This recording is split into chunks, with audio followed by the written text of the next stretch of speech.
একটাই তো আলু, তার আবার এত নাম। মাছ আলু, গচ্চা আলু, পেস্তা আলু, আবার হচ্ছে গাছ আলু। আচ্ছা, কার দেশে কি নামে ডাকো বন্ধুরা আমাকে জানিও। আমার দেশে এটাকে বলে পেস্তা আলু অথবা মাছ আলু।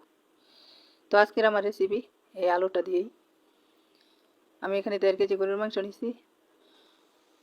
পেঁয়াজ রসুন কুচি দিয়ে আদা রসুন বাটা আর দিয়ে দিব শুকনো মশলাগুলি। মাংস রান্না করতে তো কী কী মশলা লাগে সবারই জানা আছে।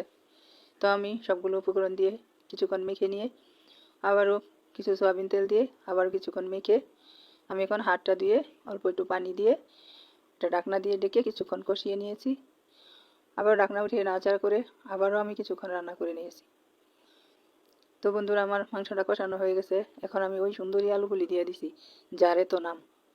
আলুগুলি দিয়ে কিছুক্ষণ রান্না করে এখন আমি দিয়ে দিব গরম পানি আর ঢাকনা দিয়ে ডেকে রান্না করে নেব।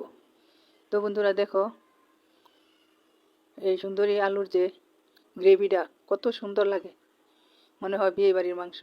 দেখো গ্রেভিটা এত ঘন হয় আর খেতেও কিন্তু দুর্দান্ত হয়। তো বন্ধুরা, যদি আমার ভিডিওটা ভালো লাগে লাইক কমেন্ট শেয়ার করবা, ফেসবুক পেজটা ফলো দিবা, ইউটিউব চ্যানেলটা সাবস্ক্রাইব করবা আর এই সুন্দরী আলুটাকে দিয়ে গরুর মাংস রান্না করবা খুব শীঘ্রই।